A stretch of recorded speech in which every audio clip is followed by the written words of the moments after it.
Alrighty. Hey gang. Welcome back, you guys. How you doing? Happy Wednesday. Welcome to another episode of Stove Chat, episode 39. And I'm Matt, as always, your host. Hope you guys are having a great day. Hope you guys have had a great week. Welcome to Stove Chat. As you guys know, we're here to talk about building masonry stoves, masonry heaters, masonry cook stoves, rocket mass heaters, rocket stoves, all that stuff. I've got a website, walkerstoves.com, where I sell plans for masonry heaters and cook stoves. You can check it out. There's a link in the description. And we're here to talk about how to make those plans become reality, how to help you achieve your dream stove and reach your goals. So welcome, everybody. Glad to have you here. Happy Wednesday. Hope you guys are having a great day. What a day, huh? You guys, exciting day. So a lot of great stuff happening for us here in our country, and a lot of optimism and stuff like that. But aside from that, I got Starlink. So we are, for the first time, we're trying out Starlink. So I'm connecting to you guys via satellites, and I imagine we're gonna have some dropouts. Oh, the volume's scratchy. Well, now what? Oh, you know what? I probably was just talking too loud. Maybe I'll just turn it down a little bit. Hello. Welcome back. Still scratchy there, Tom? You guys keep me posted. Anyways, I disconnected the cell phone modem, so it can't be that. That was my last thought on the scratchy audio. But anyways, we're doing Starlink today, so we'll see how it goes. It is crazy fast. I got it Monday night, and it hooked up super easy, and it was awesome. And but it does drop out pretty regularly. It's not a bad thing for me. It drops out for just a few seconds. Yeah, okay, thanks, Tom. I think I just had the volume a little too loud. Plus, I'm excited, so I was probably yelling into the mic. Yeah, so it's been dropping out pretty regularly. Not for any amount of time. It doesn't bother me on the download side, but I'm not sure how it's going to affect the upload side. I seem to lose, I get like a 5-second break every half an hour or whenever, sort of randomly. So we'll keep our fingers crossed, and this is our test run. I did wind the bitrate way up, so hopefully the image quality is better. I hope I didn't wind it up too much. I'm running it just about 4,500 bits per second, which I think is the recommended for YouTube. So we'll see how that goes, and I'll just have to play with it and adjust moving forward. You guys know I'm okay with learning as I go here. Scratchy volume and all that, scratchy audio. But we'll just keep working towards making it better. But I'm thrilled, you guys. The Starlink is what a game changer. I've been waiting 20 years for that, so I won't spend too much time on it. But just wanted to let you guys know we're trying something different, and I'd be curious to hear how it manifests on your guys' end. If things are clearer, faster, less delay, more delay, whatever. Yeah, Tom says picture is very clear. I hope so. We're running at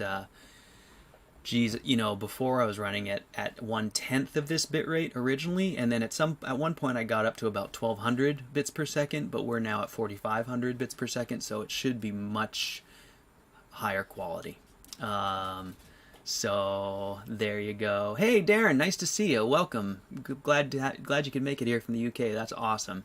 So it looks like we got a great gang here today. So happy to see all you guys. Pete, I'm so glad to see you here. I was really curious about if you'd had any more experiments with your bench. Feel free to share that with us here. I was thinking about you this week and thinking about our discussion last week and all that. That was really, really interesting and really fun for me. We kind of went through some stuff that I thought was really helpful, and really, really good things that sort of lurk in the back of my brain when I'm building stoves, but they don't always come out in a real concise way. So that was a neat conversation. I appreciated that, Pete. Thank you. So we got a great show today, you guys. I got a lot of stuff to share. We got some great builds to go over. Mark, I'm glad you're here. I'd really like to share your build. And then I just got I just got an error, so it looks like maybe the Starlink dropped. We'll see if it comes back. I think it probably will.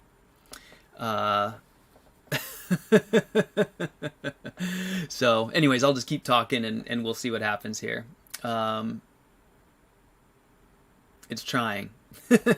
So yeah, we got a great show today, you guys. I got a lot of good questions this week. Got some great emails from you guys.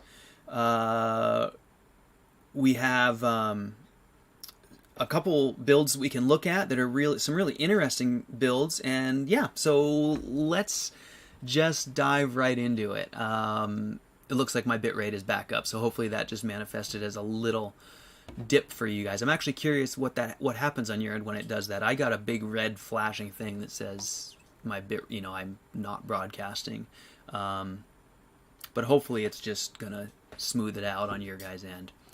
So at any rate, let's dive right into it. I got a lovely email. Oh, good, Doug. That's great to hear. No interruption. Awesome. That means it must be coming over pretty quick, because I just said that a second ago. In the past, we usually had like a 30-second delay between me and you guys when I was saying stuff and reading your comments, but it looks like we're speeding up. Thank you, Elon. You guys, I can't even begin to tell you the difference in my download speeds. It's unbelievable. So I'm hoping that it's just going to continue to get better for all this streaming stuff, but I'm so thrilled. So let's just dive right into it. Augustus, I'm so glad you're here too. I wanted to start with a really great email I got from Augustus this morning. And I don't think that I'm going to read it out to you, because it's I understood what you meant, Augustus, but I don't know that it'll translate if I read the whole thing. Well, maybe I'll try it. Well, let's see if I can just pick out I don't know if I can even pick out the important parts. I think what I'm going to do is let you, Augustus, interpret this in the framework of your question, and I'm going to talk about a principle that I use in my designs often, and this is going to be indirect response to your question, Augustus, but you'll know what I'm talking about. So thanks for the updates, guys. Mark, glad to hear that manifested as a little tiny glitch on your end. Perfect. That's great. That's what I wanted. That's what I was hoping, because they do. I will lose everything on this end, and it happens kind of regularly. So I wasn't sure if I was going to get dropped and not picked back up. That was my biggest concern. It sounds like it's going to be no issue. So we'll just keep pushing forward, and you guys just keep me posted if things go south here. So with that said, Augustus had a great question for me, and I can't really frame it really in the same way as he put it towards me. He was looking for he was looking for some way of getting that. He compared this the self-regulation that we use in the primary and secondary air using a shared inlet, how that air sinks down to the bottom and prioritizes the secondary air, and he was using that same kind of feature and asking if that was possible in a bell or a bench to regulate which part of the bench's volume you're drawing from, and really regulate what air mass you pull out of the stove. In other words, the goal is to pull the cooler air out of the stove and keep the warm air in there until it cools off, right? That's what we want to do. We want to cool off the air or the gases with the masonry, and draw, so leaving the air in the stove, the gases in the stove, as warm as possible for as long as possible. And so he went on to describe a configuration that he envisioned that would do that, and what that configuration was. I thought that this was awesome, Augustus, because you probably don't know this, and maybe I haven't talked about it, but the configuration you describe is one that I've recommended over and over again to people as the first step to take in tuning their builds. Okay? And so what this is those of you who have seen my plans for either my brick batch rocket mass heater or my brick J rocket mass heater, you guys know they're very simple builds. They're just a box bell over the riser, basically in the radiator portion, with then a brick bench down lower that extends off to one side. And many of the people who build my stoves, one of the biggest questions I get is, can I extend this bench? And of course, as you guys know, my philosophy is you can increase that internal surface area up to not unlimited, but there's a lot of leeway there because of the control that a bypass gives us to drive draft via injecting hot air into the chimney. But in my designs, we've talked about this before, I run the chimney down inside that first bell, the radiator bell, adjacent to the riser, so that chimney picks up some heat from the gases exiting the riser, and that helps prime the chimney. It heats up the gases in the chimney, gets them moving up, and in that way, even though the chimney entrance is way down by the floor, you can start to suck the cold air up off the bottom of the volume of the stove and draw it out, and in that way you can draw the warm air sort of farther down and start to heat the whole stove. And this is sort of an addendum to the conversation last week about Pete's stove. So with that said, Augustus had a great question. He said, can you run that chimney entrance down the bench? And in that way, can we draw the colder air from the very far end of the bench and down low on the bottom with enhanced draft due to the nature of this part of the chimney being right next to the hot riser? Yeah, so I'm getting some interesting comments from you guys. Well, we'll just keep going and see how these glitches work. I'm getting some errors over here too. I think it's just going to be the nature of it. So we'll just power through this one and see how it goes. And I already canceled my other internet, so we're going to have to work with it. That's not true. I still have the cell phone internet. I canceled the DSL, and that never worked anyways. So at any rate, this sort of long intro to this conversation was a way for me to tie Augustus' question back into one of my design parameters. And now I'm just going to talk about that design parameter. So I know that was probably a confusing way to talk about it, but let's just start from scratch. You guys know my brick mass heaters, both the batch and the J, are just a simple brick bell with a brick bench. Now, as people start to extend that bench, what we start to see is a whole lot of cooling going on, and it starts to become not necessarily difficult to run the stove because we've got power draft because of the adjacency of the riser to the chimney.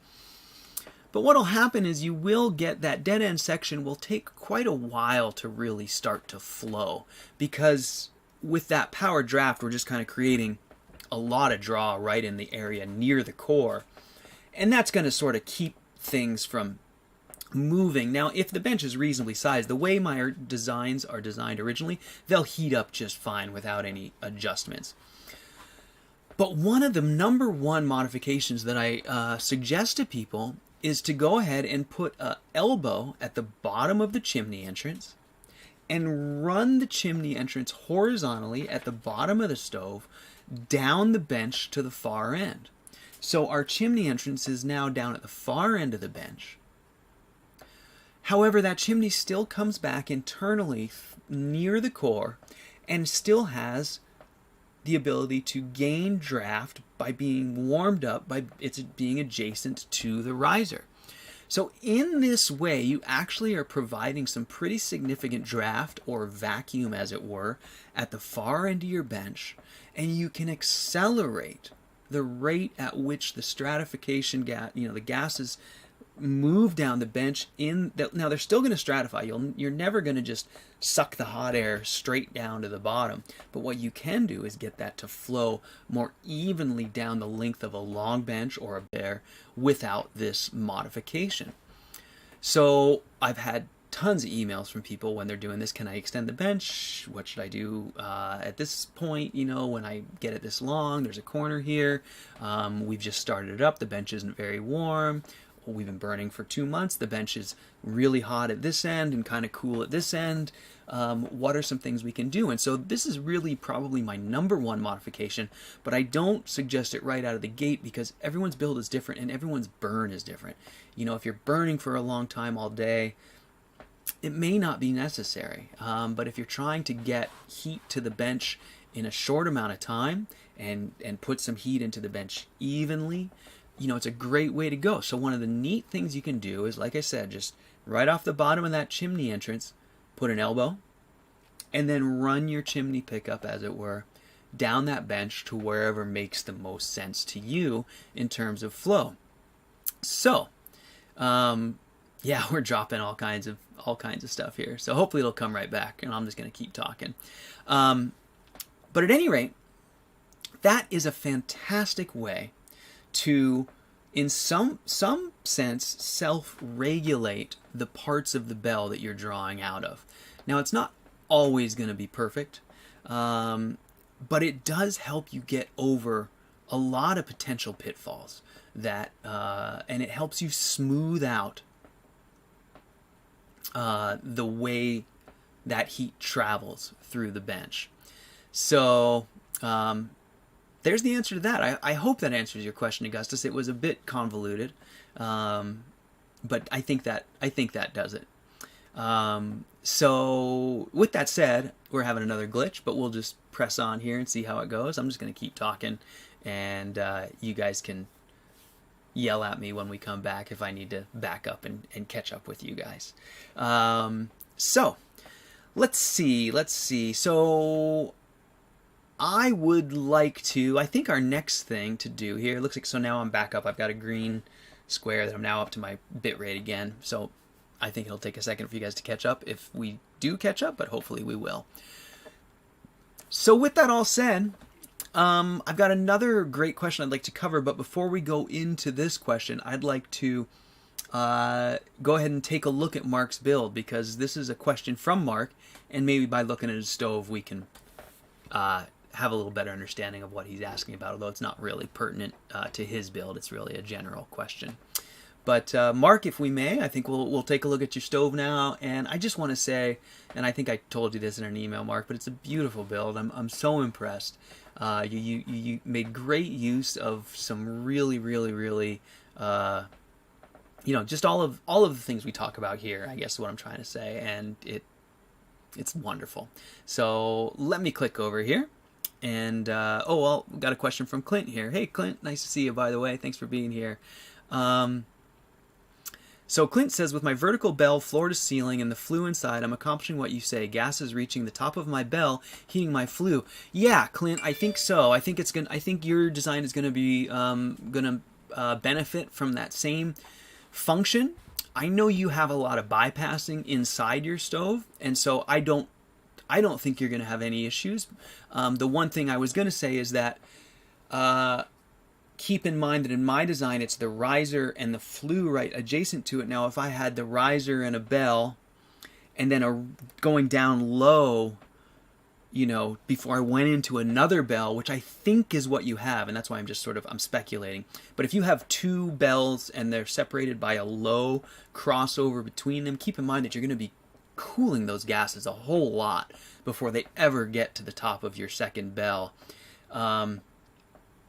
And so you won't get as dramatic an effect. It will be some. Now, I do think, like we've talked about, I think you have some bypasses that go directly into that bell. And so, essentially to get the best of that, the best benefit from that configuration, you really want to come out of the riser and go basically up to where that effect is going to happen. If you're going down before you go up to there, you've shed a lot of the heat into the masonry, and that's not a big deal, except right when you start up, that masonry can draw a lot of the heat out of your exhaust gases, and so you really won't be getting much of a draft inducer effect, because you will have significantly cooled the gases before they got there.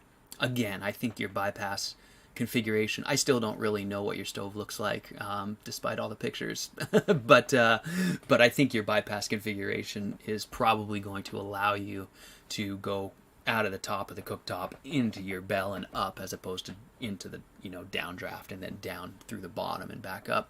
I would encourage you to do that if you can, especially given your location. I think you're going to really need some draft help when you start up, or I fear your stove won't work at all in your climate, because you're never going to have a very big delta T a very big temperature difference.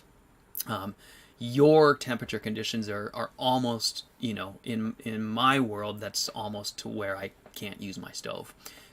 It needs to be down to be 40 degrees outside for me to start to be able to use my stove. Well, that's not entirely true, but if I'm starting from cold, it's hard to start if it's 50 degrees outside. So with that said, let's dive into Mark's build and take a look at what he's done here. I think it's just a really great build, Mark, and I'm so excited about it. So this is our friend Mark here, Mark Delozier, who I hope I pronounce your last name correctly, Mark. I apologize if I don't. But Mark shared this build with me, and it's just a lovely build. It's a very, very simple, straightforward build by the book. I really love all the features he incorporated. I love the raised core inside just a hollow brick bell, a hollow brick box. I think this type of construction really illustrates the simplicity of these rocket stove builds that we're starting to achieve these days. Another thing about your build, Mark, that I really love is the external use, the use of the chimney outside the brick box and the use of the T's to form that external bypass. And we'll see that in photos shortly here. So as you can see, this is the first photo in the build. He's got it just at the beginnings of a brick box with a platform raised up. I believe he's raised it up just on some brick pillars that he's built here. I pronounced it right. Fantastic, Mark. Thank you. And I don't remember, Mark, did you say this was I feel like you said it was a 7-inch build, although that sounds odd to me. Maybe it's a 6. It doesn't look like it's an 8. But I don't recall. I'm not looking at your email right now. I just got all your photos saved up. But at any rate, there's the first photo. It's a standard brick batch construction, built, I believe, probably right from Peter's website and probably right from Peter's size formula, which is a wonderful way to go. Okay, so this is a 6-inch. I apologize. I don't know why I thought it was 7. That must have been another email from somebody else. I do get a lot of build emails. So 6-inch build, really, really simple. You can see how it's just like stacking Legos, right, you guys? There's nothing to this. So another view of the simple platform for the Firebox with the raised core within this brick box. We're going a little higher here, and now we're seeing his riser. Now, Mark has a riser that is one of our sort of older... oh, wait, am I mistaken? No, you did. You told me. Again, I'm trying to just remember all this from an email that I read a week ago, I think it was. But if I remember correctly, Mark, you told me that this is a riser sleeve that you purchased from Brian, I think. Brian Kopp, who is an old friend and follower here for many years. And I know he made a little run at selling some parts. And I'm not sure. I think he had some health issues. I hope he's doing fine. Brian, if you ever pay attention to this, hope you're doing good. But Brian did a neat thing and made riser riser sleeves and big insulated fire brick slabs and things like that available because he had a good local supplier. So Mark here has a riser sleeve for his riser. Now, I think riser sleeves make excellent risers, and if you have them, I highly encourage you to use them. However, these days I don't recommend them because they're really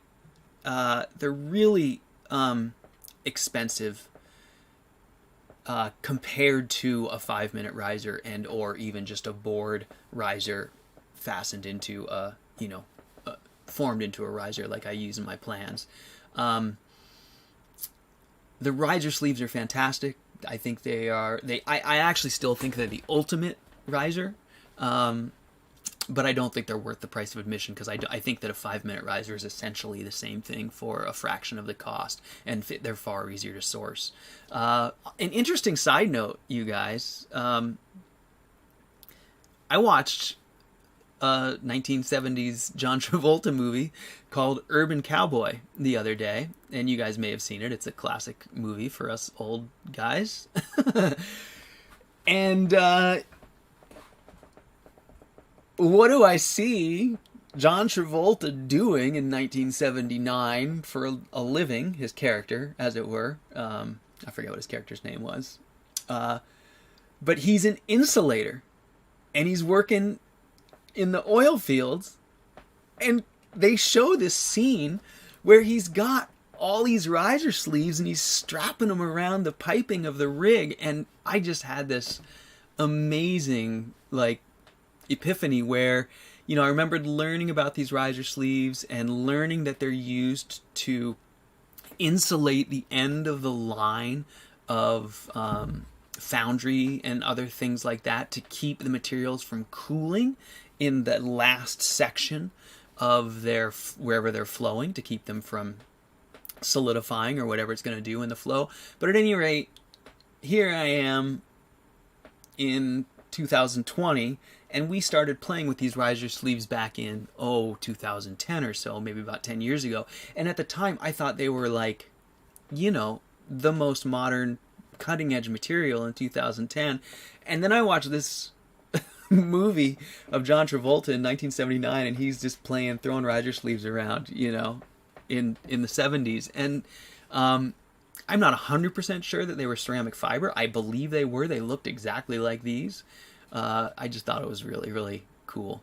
I'd never run into riser sleeves, of course. I'm not a roughneck. But yeah, it was a really neat little aside there. So if you want to see some riser sleeves in the wild, you can go watch Urban Cowboy. It was a pretty great movie. I really enjoyed it.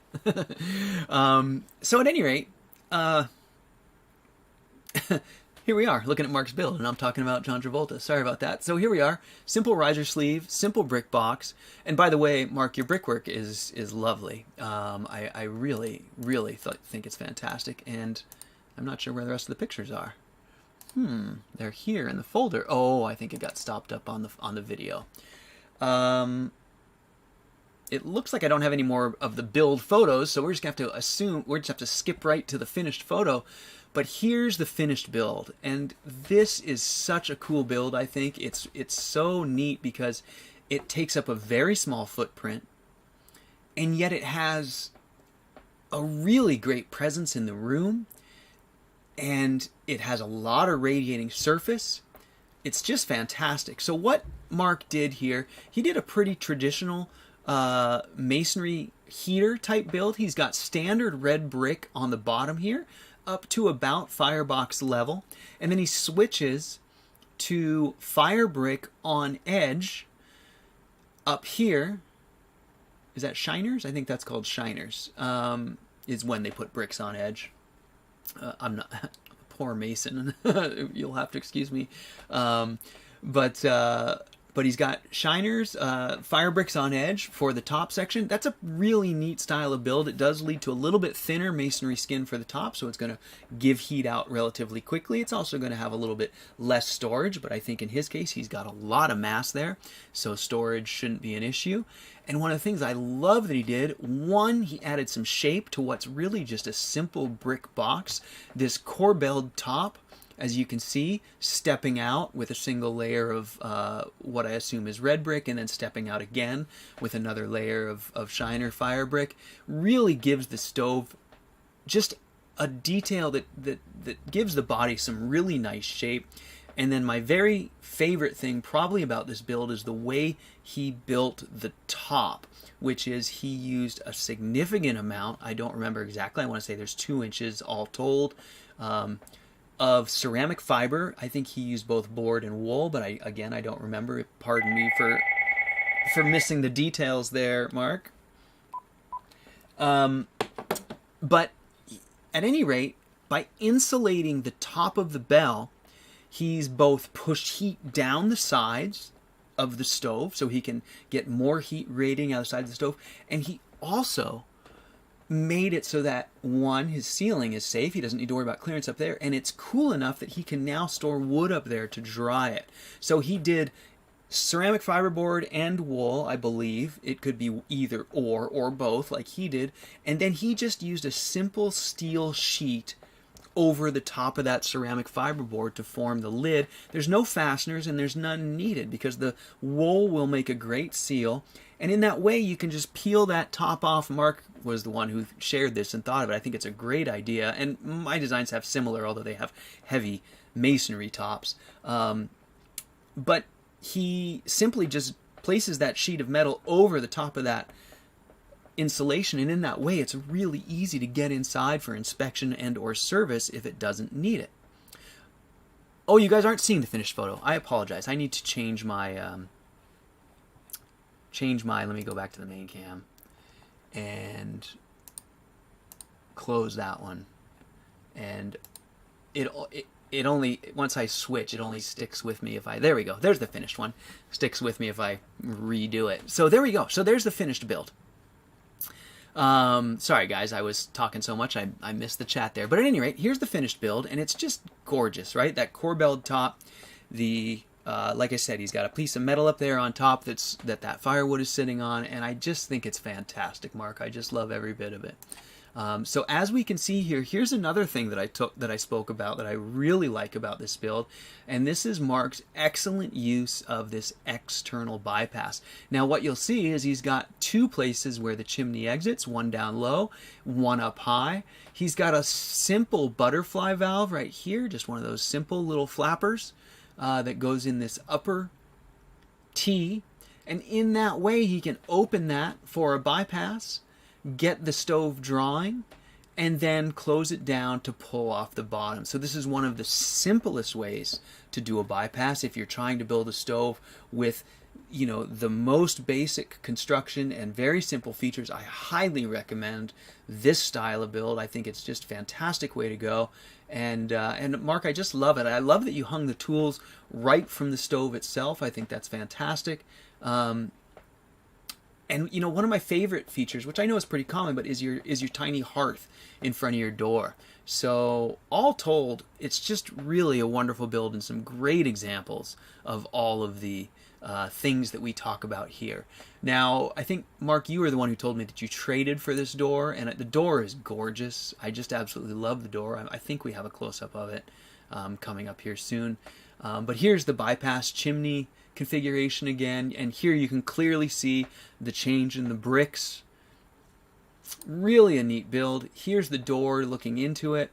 Standard build. I love that Mark used the flat floor for ease of cleaning. You can always put those wedge bricks in there if you want. Here they are.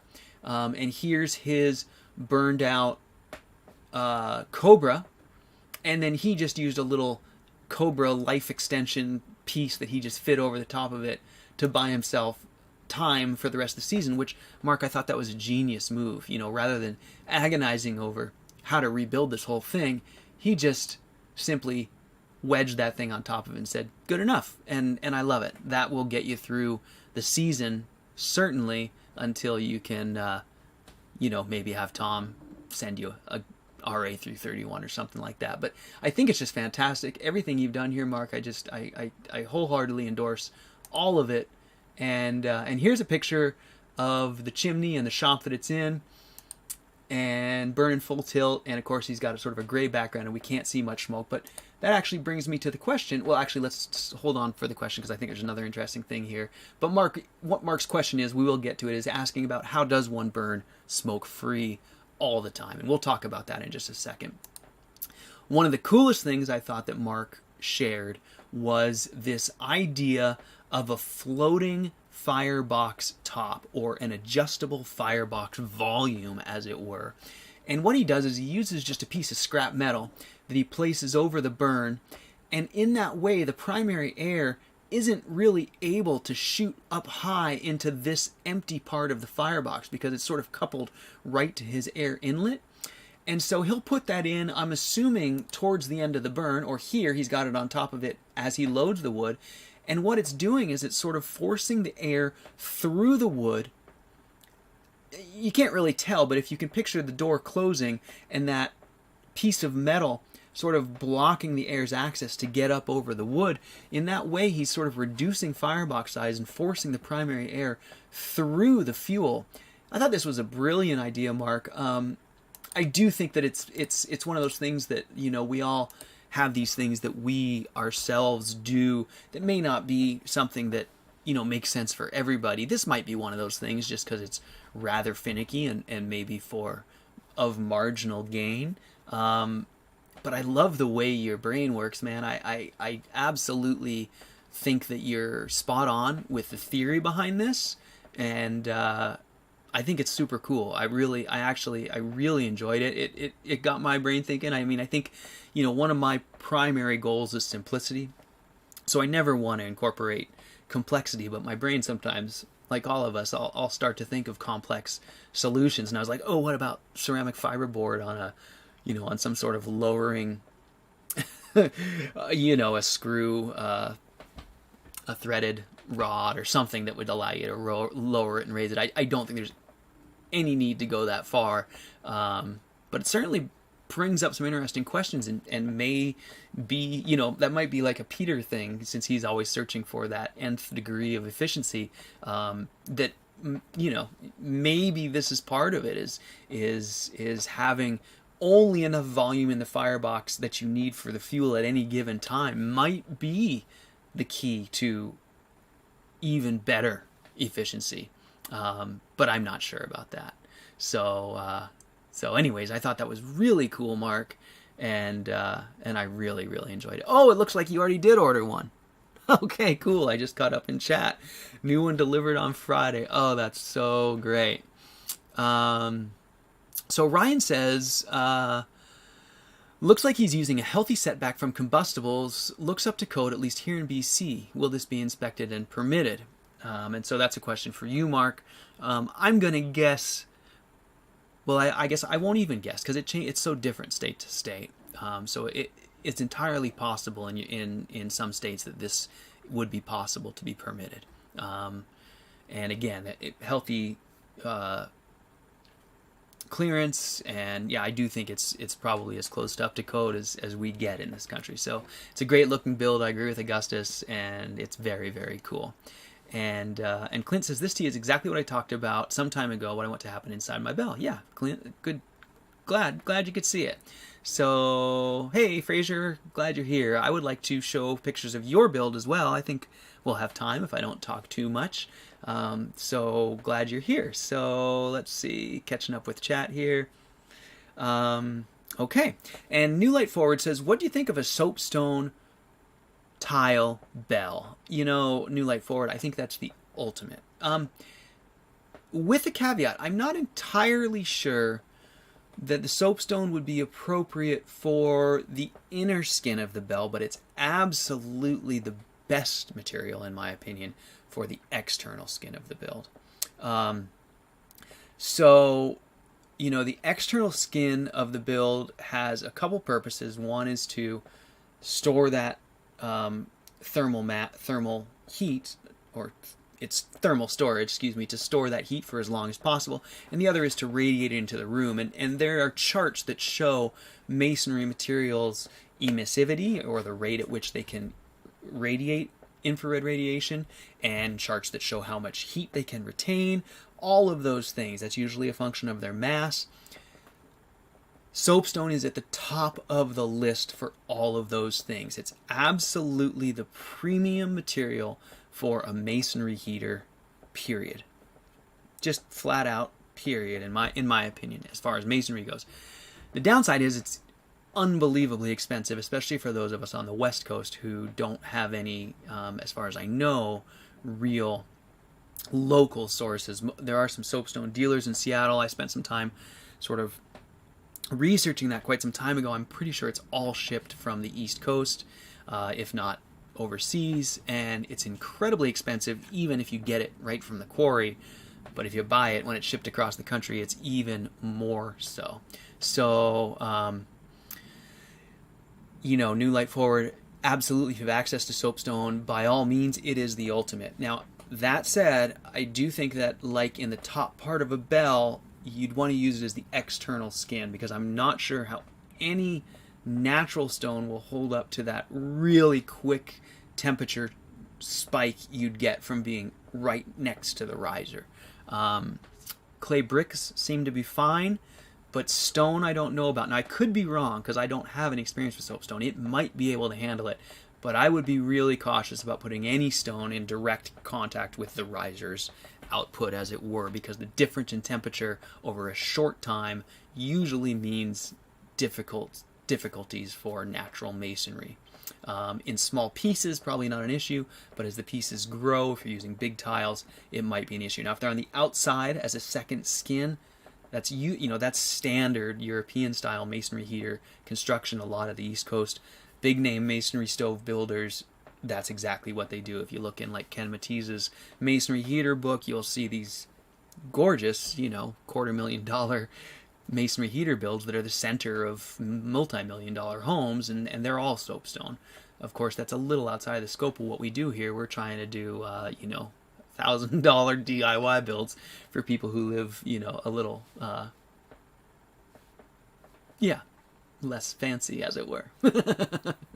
So there you go. But hopefully that answers your question there, New Light Forward. And then New Light Forward says, anyone know how big of a water tank I'd need if using a rocket stove radiant heater? New Light Forward, the answer to that is as big as you can get. Ideally it would be thousands of gallons insulated in your basement or something like that. So it's impossible to answer that question because there's going to be so many variables. What temperature is your water coming in? How big is your house? How much floor tubing? How fast do you want to flow? What kind of temperature difference do you want? On and on and on and on and on. And there's really not any one right answer. There are some calculators out there you can use to try and help you get close, but I have never had much luck using calculators. My approach is build it and find out and tune it. That's I know that's not a great answer, but heating oil tank and try and get 500 gallons or 1,000 gallons or something like that if you can park that next to the bus. If you're going to try and stay mobile, and you'll just have to play with it. Smaller tanks just mean you might suck. Could be incorporated to radiant floor heating. Absolutely, Finbear, I do, and I've had quite a few customers who have done exactly that. But as I mentioned before, it really requires, a lot of times I get those customers that say, how big a tank? Just like New Light just asked, but usually I get more details, and they say, how big a tank, how much water, and all this stuff, and, I can't answer it.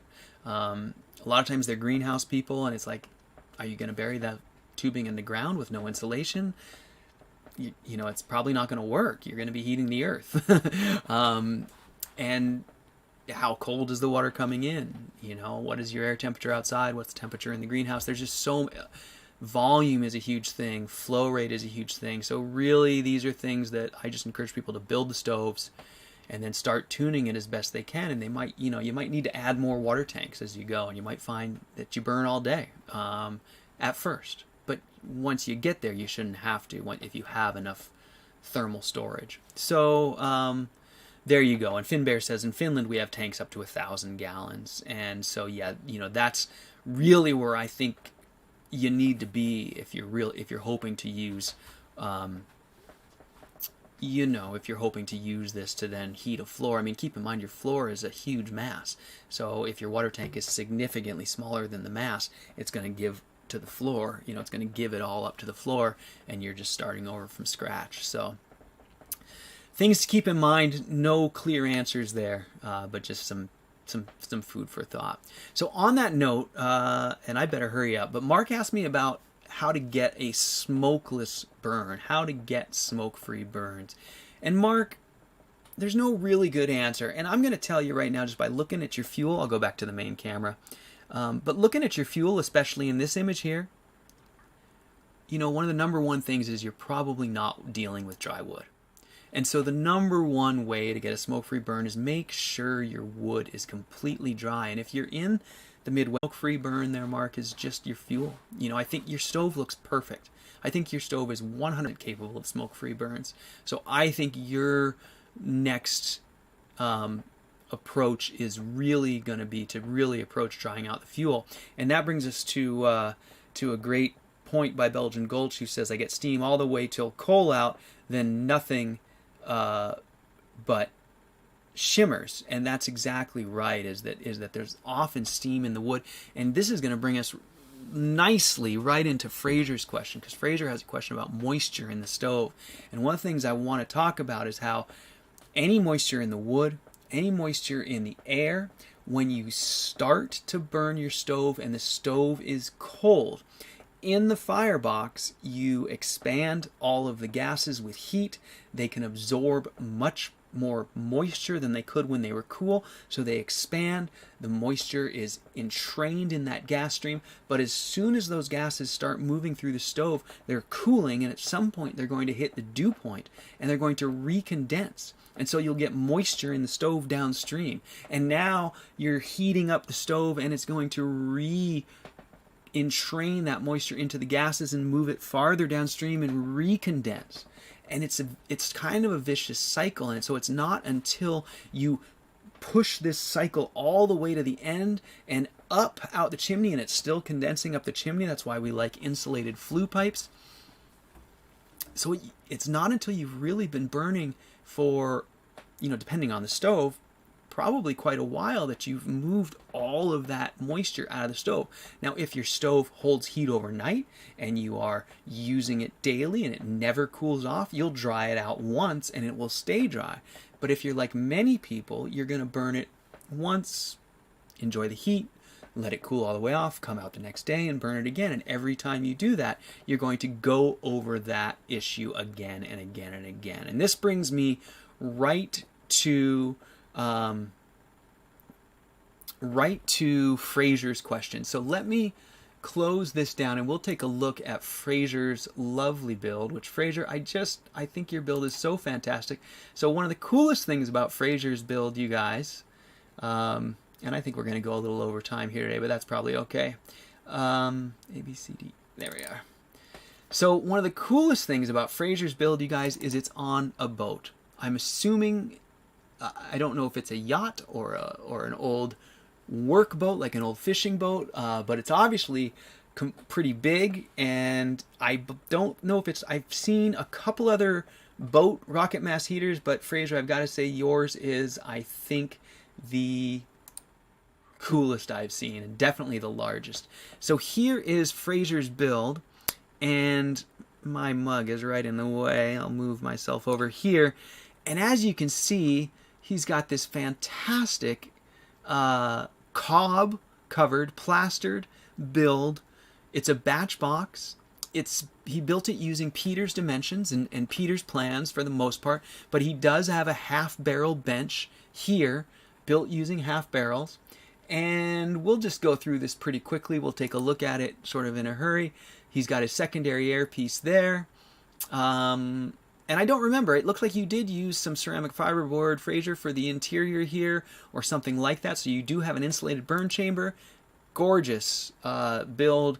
300 degrees Celsius on his bell, which I think is fantastic. You can see it glowing. Out at the end of the bench, moisture. And you can see this moisture here at his clean out. And so this is exactly what we talked about a minute ago. And Ben Fountain, I can see your chat there, and he says, same as a car, having water sputtering from the exhaust then. And that's exactly right. And so Frazier, what you're experiencing here is exactly what we talked about. The heater is going to move that moisture towards the exhaust as you burn.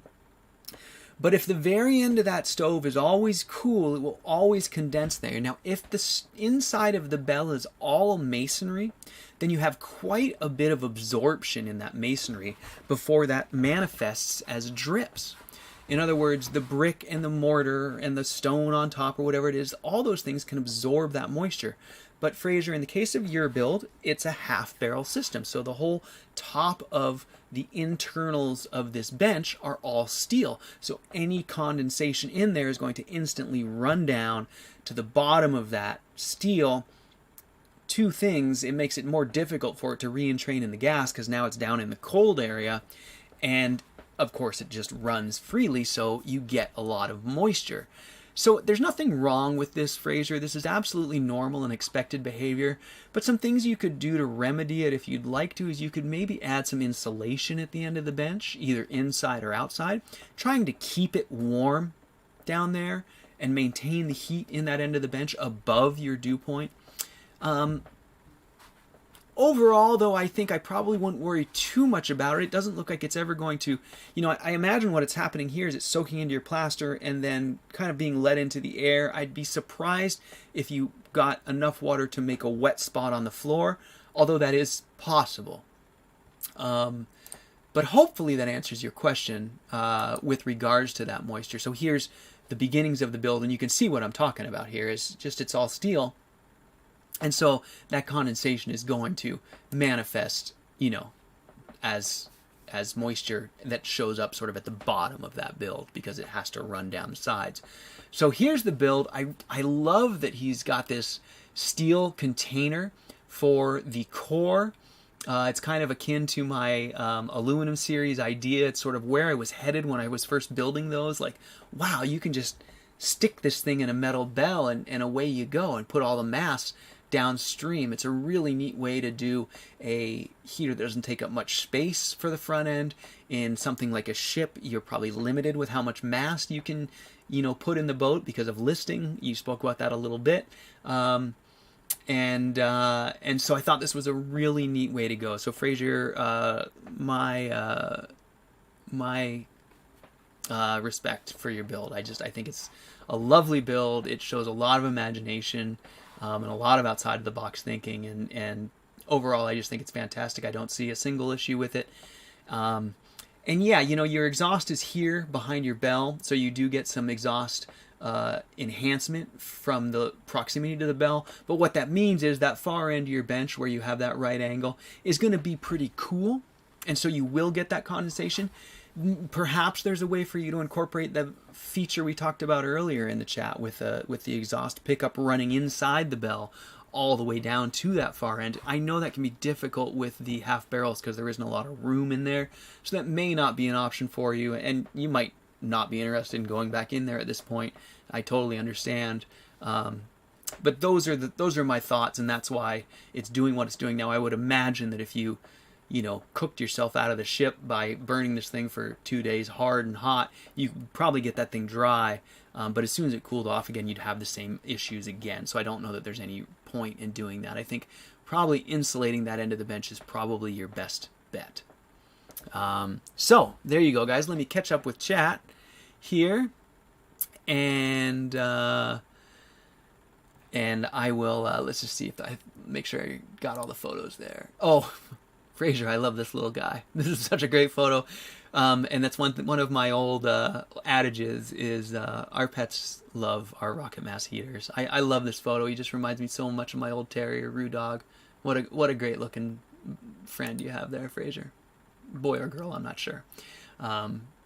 So here's the rest of the build. Great door, by the way. Really, really a neat construction style. And just overall, a very, very cool build. So thank you for that, Frazier, for sending that along.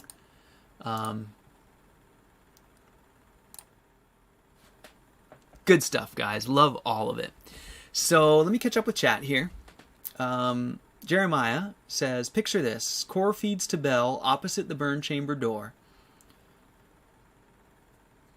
and share a wall. Secondary travels through the burn chamber, through the back wall, returns in the bell, and back to the burn chamber, and the barricade can be a ceramic or cast iron piece. The barrier that keeps coals out of the turn.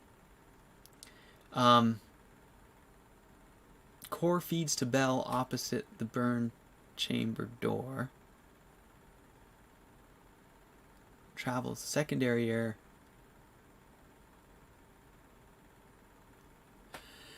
So, Jeremiah, I'm not really sure what it is you're trying to accomplish here. I assume it's trying to preheat the secondary air, I think, but I don't really know. I will say that too much of a convoluted secondary air, it's kind of like those outside air kits. I think they just lead to problems because you're going to create restrictions and you're going to mess with the sort of careful calculations that we have for the air size. Don't forget that air size is based on, a really short, non-restricted part. As soon as you start adding length to that, or turns, you're going to change the nature of the restriction. And of course, anyone who's a motorhead or anything like that knows that those things make huge differences in things like car exhausts. That's why you see such attention to detail in the sweeps of racing exhausts, and why they're insulated, and why they're oversized, and why things like turbos exist, and all of these things. Turbo's not a great example, that's on the intake side. But at any rate, restriction is a real significant factor in these stoves, and we deal with it a lot on the heater side, but on the secondary air intake side, we need to be careful as well. And so I guess, Jeremiah, I've always loved all your ideas, man. You're an outside of the box thinker. You always come up with some cool stuff. So don't let me discourage you. I'm sure that whatever it is that you've got in mind is probably pretty awesome. I'd encourage you to build it and send me a picture, and I'll probably be like, dude, that's killer. But just as a general overview with regards to secondary air, in my opinion, short and sweet, keep it simple. That's the best way to approach those things. So there you go. And New Light Ford says he used to live on a sailboat and brings back memories. Yeah, I'm an avid sailor. I have been since I was a very young boy, and maybe one of these days I'll get back to it. But yeah, I kind of spent enough time on boats these last 10 years rewiring everyone's boats, but I'm taking a break from that now, so I'll be ready to get back to boats shortly here. So I do envy your lifestyle a bit as well, Frazier. So Frazier says it's a kindling cracker, bit pricey but well worth it. It's so easy to split wood for starting and fast burns. And the dog is a boy named Ziggy, and the build is on Instagram. And you guys can see where the Instagram is in the chat. And Ben says, yeah, turbos on rockets. I've thought about that before, right? Like, what if we could do kind of the same thing, where you just power the draft? And I mean, it does the same thing because it does it by drawing. But I've often wondered if you could do that, somehow do the same sort of thing. I guess I don't know. Maybe you could. So Ryan, thanks for being here. We'll catch you later. And I think we'll wrap it up here pretty quick here too. So I'll just catch up with chat. And Jeremiah says, the U-turn back into the burn chamber, it would do away with the necessity to replace the deterioration. Oh, I see. Just getting rid of the vertical stub. Yeah, the problem with that, I get what you're saying, and I get that you still have the ash, the ash barrier there, as it were.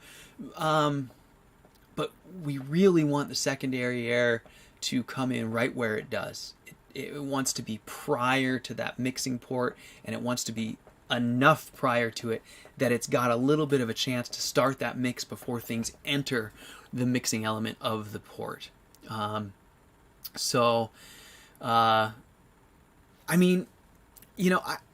don't think that's a deal breaker though, Jeremiah. Like, that's just me. That's a little bit of Peter sneaking into my work, because as I've said many times, Peter's ultimate goal is ultimate efficiency. I make some caveats for simplicity or convenience or the way you burn or whatever, but I do think that moving the location of where the secondary air is delivered significantly changes the efficiency, and I would be hesitant to change it much. But I like your idea. I get it, and there's a good kernel there. It's probably worth playing with. Our friend, and I can't. Sean is how you pronounce his name, but it's spelled S-J-A-N-G. I always say Sjang or whatever, but he's an amazing builder from the Netherlands, I believe, and he developed that S portal, which is another kind of secondary air, and his secondary air does come in right in the port, and he seems to have good results with it. So don't take my word as gospel. There's a whole host of ways you can do it. So it could work, Jeremiah. It could work. There's his way of doing it is under the firebox into the back wall, and then there's just a slit. The back wall is essentially hollow, and that slit shoots the air right into the port, and it seems to work quite well. So anyways, there's Frazier talking about the boat. It's a Dutch Ark from 1903. Wow, Frazier, how very cool. I grew up with the benefit of having, we had family friends who had a early 1920s wooden yacht, 107-foot amazing yacht that as a young boy I got to spend a few trips, just a summer trip here or there on, and it's just resonated with me forever. So it must be a beautiful place to live, Frazier. How very nice. So let's see. Jeremiah says 9 inches down to a 3-inch stub is a big change. Yeah, it's a big change for sure. And the stubs do burn quite a bit as you're commenting on, because it would do away with the necessity to replace the deterioration. Again, I feel like the RA330, it's not that expensive to buy it once and never buy it again. I really think that's probably the best solution, but no reason not to play around with some other stuff, is there? It's always a lot of fun.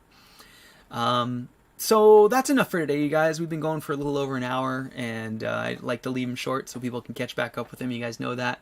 Looks like Starlink is a success. Thank you guys all so much for being here. I hope that answered some questions for you. Thanks as always for your comments and emails, photos of your builds. I just love it. I've gotten some great questions over these last few weeks.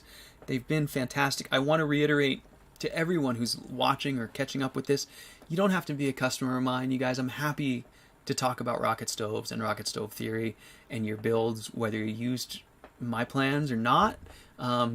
Please share your builds, share your thoughts. We're just all here to talk about this stuff so we can hopefully get more of them out there in the world and make this world a better place for everybody. So I hope you guys all have a fantastic rest of your day, a fantastic rest of your week. We are in I'm having a fantastic day. I'm feeling really excited about what we got coming down the pipe here, and really looking forward to more of these chats. So send me more photos, send me more questions, and I guess that's it.